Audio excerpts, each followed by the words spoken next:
Ferdy Sambo ternyata sudah 4 kali diperiksa terkait kasus baku tembak yang menewaskan Brigadir J. Kadif Propam nonaktif Polri Irjen Ferdy Sambo akhirnya muncul di depan publik. Ia memenuhi panggilan tim khusus atau tim sus yang dibentuk Kapolri untuk diperiksa terkait kasus kematian Brigadir Nofriansyah Yosua Huta Barat alias Brigadir J. Dari pantauan Tribun News, Ferdy Sambo tiba di Gedung Bareskrim Polri pada Kamis 4 Agustus 2022 pagi sekitar pukul 9.56 waktu Indonesia Barat dengan menumpang kendaraan minibus berwarna hitam. Ferdy Sambo terlihat memakai seragam lengkap Korps Bayangkara. Ini kemunculan pertama Sambo sejak merebaknya kasus penembakan yang menewaskan Brigadir J di rumah dinasnya di Kompleks Perumahan Polri Duren 3, Jakarta Selatan pada Jumat 8 Juli 2022 lalu. Dalam kesempatan itu, Ferdy Sambo mengatakan kehadirannya ke Bareskrim Polri adalah dalam rangka memenuhi pemanggilan penyidik. Ia menyebut pemanggilan ini merupakan pemeriksaan keempat terhadap dirinya terkait kasus kematian Brigadir J. Saya hadir memenuhi panggilan penyidik Bareskrim Polri. Pemeriksaan hari ini adalah pemeriksaan yang keempat, kata Ferdy Sambo. Sambo kemudian membeberkan bahwa sebelumnya ia juga sudah diperiksa di Polres Jakarta Selatan hingga Polda Metro Jaya. Pemeriksaan terhadap Sambo kemarin dipimpin Jenderal Bintang 1 yakni Brigjen Andi Rian Jajadi. Kadif Humas Polri Irjen Dedi Prasetyo menyatakan bahwa Brigjen Andi Rian Jajadi yang merupakan Direktur Tindak Pidana Umum Bareskrim Polri ditunjuk menjadi Ketua Tim Penyidik Tim Khusus Bentukan Kapolri Jenderal Listio Sigit Prabowo. Pemeriksaan terhadap Sambo berlangsung sekira 7 jam. Mulai diperiksa sejak pukul 9.56 waktu Indonesia Barat, Sambo keluar dari gedung Bareskrim Polri sekitar pukul 17.15 waktu Indonesia Barat. Kepada awak media, ia menyatakan bahwa pemeriksaannya kali ini untuk memberikan keterangan terkait insiden tewasnya Brigadir J di rumah dinasnya. Sambo meminta seluruh pihak mempercayakan penyelesaian kasus tersebut kepada tim khusus atau tim sus Kapolri Jenderal Listio Sigit Prabowo. Saat ini tim penyidik sedang menyelesaikan kasus agar terang benderang.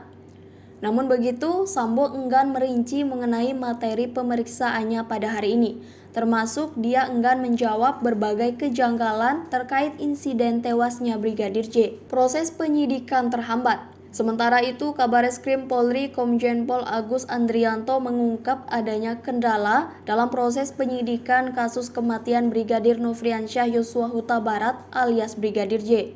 Agus menyebut ada barang bukti yang rusak hingga dihilangkan sehingga membuat proses penyidikan terhambat. Tentunya memang kendala daripada upaya pembuktian adalah adanya barang bukti yang rusak atau dihilangkan, sehingga membutuhkan waktu untuk mengungkap tuntas kasus ini, kata Agus kepada wartawan Kamis 4 Agustus 2022 malam. Sebelumnya, Kepala Pusat Kajian Keamanan Nasional Universitas Bayangkara, Hermawan Sulistyo, mengungkap kendala yang diduga dihadapi polisi dalam mengungkap kasus ini sebagaimana dirangkum tribunnews.com Kamis 4 Agustus 2022. TKP telah dibersihkan. Diduga tempat kejadian perkara atau TKP, yakni di rumah dinas Ferdy Sambo, telah dibersihkan. Di rumah ini konon kabarnya terjadi penembakan yang menewaskan Brigadir J. Kepala Pusat Kajian Keamanan Nasional Universitas Bayangkara, Hermawan Sulistyo, mengatakan TKP telah dibersihkan. Menurut Hermawan adalah Kombes Pol Budi Herdi Susianto yang saat itu menjabat Kapolres Jakarta Selatan yang membersihkan TKP. Kombes Pol Budi Herdi Susianto telah dinonaktifkan sebagai Kapolres Metro Jakarta Selatan sejak Rabu 20 Juli 2022 lalu. Polisi saat itu menjelaskan penonaktifan ini merupakan imbas dari kasus polisi tembak polisi yang diduga melibatkan Brigadir Nofriansyah Yosua Huta Barat atau Brigadir J dengan Baradae. Namun alasan sesungguhnya dibalik penonaktifan Kombes Pol Budi Herdi Susianto karena diduga membersihkan TKP. HP Brigadir J hilang. Selain itu, Hermawan Sulistyo mengatakan bahwa telepon seluler atau handphone milik Brigadir J tidak ditemukan. Kalau untuk pembuktian lebih dari itu, saya kira harus nunggu bukti. Ini nggak ada HP yang disita, HP baru semua, kata Hermawan Sulistyo. Hermawan Sulistyo pun memahami jika publik akhirnya menganggap kepolisian menutupi kasus Brigadir J. Saksi tutup mulut. Hermawan Sulistyo juga mengatakan hampir semua saksi-saksi yang dimintai keterangan terkait kasus tewasnya Brigadir J melakukan gerakan tutup mulut.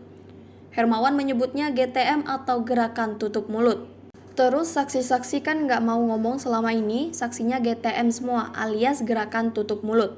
Apakah karena ini pressure, intervensi, obstruction of justice atau apa? Kita belum tahu karena belum dibuka semuanya. Ujar Hermawan. Penjelasan Kapolri. Tadi malam Kapolri Jenderal Listio Sigit Prabowo menyebut ada sebanyak 25 personil yang tengah diperiksa lantaran tidak profesional dalam menangani kasus penembakan terhadap Brigadir Nofriansyah Yosua Huta Barat alias Brigadir J. Listio menyebut puluhan personil itu diduga menghambat kinerja tim dalam menangani kasus tersebut.